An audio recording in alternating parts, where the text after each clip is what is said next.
Janet Yellen is traveling to Beijing, and this is to thaw the US China relationship. She's basically, you should not forget, a soft liner when it comes to China. And we should not forget that she called the notion of economic decoupling with China as a disastrous for both the nations. She has also frequently said in the past year that she would like to visit China.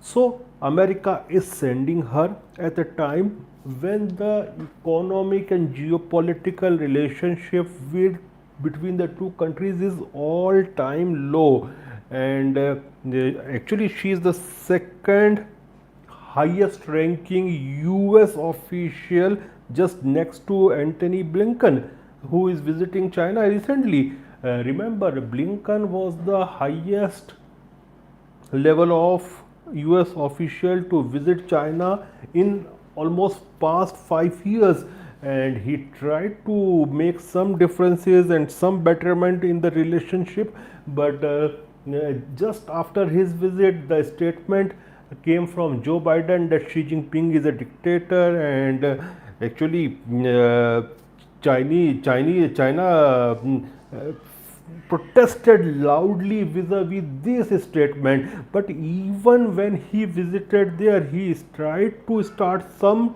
kind of dialogue, but inter-military dialogue was not started, though he was the person who met Xi Jinping personally, and it is widely believed that Janet Yellen won't be meeting, she won't be having access to meet Xi Jinping. So you can understand that how much this dialogue or this, you can say, visit will yield for United States or for China. I am not very much hopeful, because remember, this all is going in the backdrop of a lukewarm environment when US has shot down the Chinese surveillance balloons, and rightly so, but they shot those balloons using F-22 Raptors, which was an excessive show of force.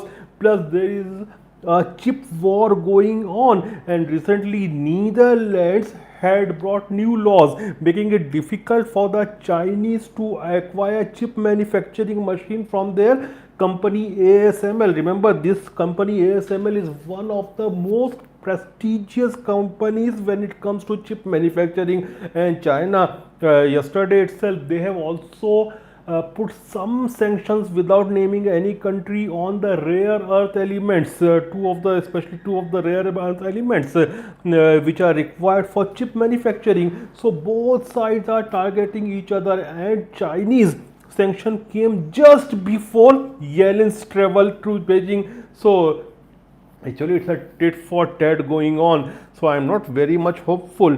Plus you should also not forget that there will be many issues raised during this visit. Maybe the TikTok CEO Mr. Chew's grilling by the US lawmakers will also be discussed. Then there is one new Chinese national security law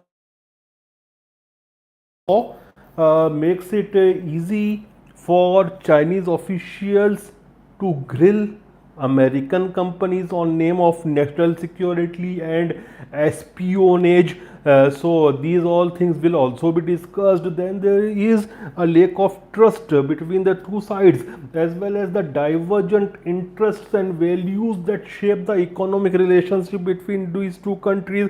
But I think what Yellen will try, she will try to build some kind of channels of communication, at least at the lower levels, with Chinese. But I'm not hopeful because of this chip war and yesterday's sanction by China on two of the rare earth elements, export of two of the rare earth elements, and definitely this sanction is levied upon United States and European Union countries, which are the partners of US. So I'm not hopeful that this trip of Janet will yield something. Let's see what happens, and I'm also keeping an eye. I will come back to you once the trip is over. Thank you.